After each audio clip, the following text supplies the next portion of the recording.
Shalom Bapak Ibu dan Saudara yang terkasih. Bagaimana kabar hari ini? Salam jumpa dalam Sapaan Rohani Immanuel Sapari, Selasa 2 Mei 2023. Mari sejenak kita mendengar firman Tuhan yang terambil dari Matius 5 ayat ke-48. Karena itu haruslah kamu sempurna, sama seperti Bapamu yang di surga adalah sempurna. Renungan hari ini adalah perabot yang mulia dan sempurna. Bapak, Ibu, dan Saudara yang terkasih, kita pernah mendengar lagu Ku mau sepertimu Yesus, disempurnakan selalu, dan seterusnya. Melalui lagu itu kita belajar bahwa Tuhan Yesus menghendaki setiap orang percaya mempunyai tujuan hidup dalam setiap aspek hidupnya, yaitu sempurna. Sama halnya Dia, Tuhan Yesus, juga sempurna di hadapan Bapanya. Tetapi pada kenyataannya, banyak orang percaya, orang Kristen yang hidup dengan kepalsuan, membentengi diri dengan banyak kelemahan dan hidup keenakan. Dia nyaman di dalam dosanya. Entah dia akan berkata kepada sesamanya, "Aku ini memang begini dari sejak lahir," atau kawan bayi.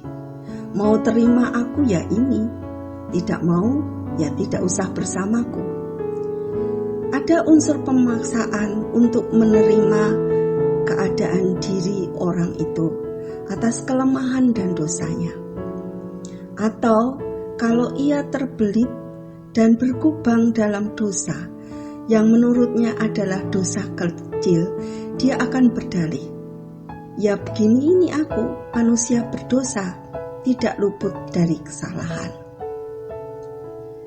Kata-kata itu adalah suatu keadaan supaya orang lain dapat memakluminya. Padahal kesalahan dan dosa itu disadarinya. Tetap saja sengaja dilakukan berkali-kali karena ia merasa nyaman, enak, dan mungkin tidak diketahui orang lain. Meskipun bukan tergolong dosa besar, bukan berarti pemaksaan atau permakluman yang dikehendaki dari pihak lain atau bahkan dari Tuhan sendiri itu adalah cara yang harus dan terus-menerus diberlakukan.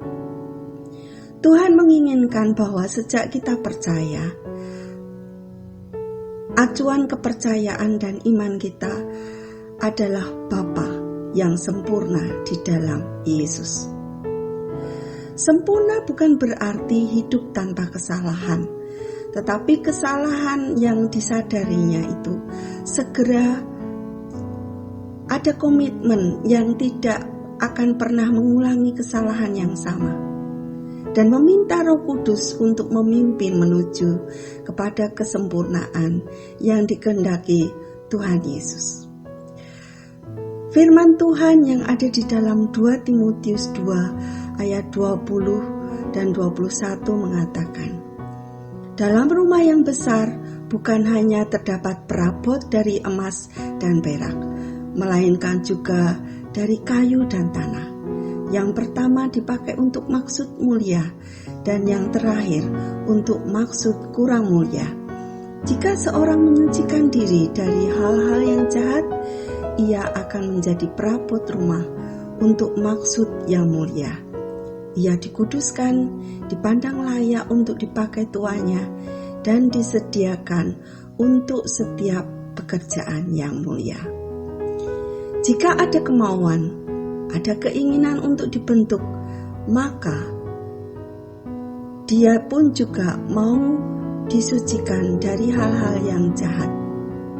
Dan ia tahu bagaimana maksud atau kehendak Allah bahwa ia diciptakan untuk maksud mulia itu, serta mohon Roh Kudus menyucikan hidup dan dirinya.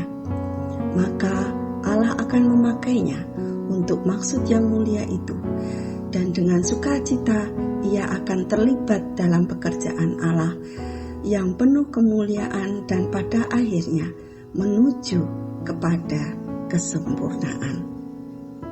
Bapak, Ibu, dan saudara yang dikasihi Tuhan, selamat menerapkan firman Tuhan hari ini. Sampai jumpa. Tuhan Yesus memberkati kita semua. Amin.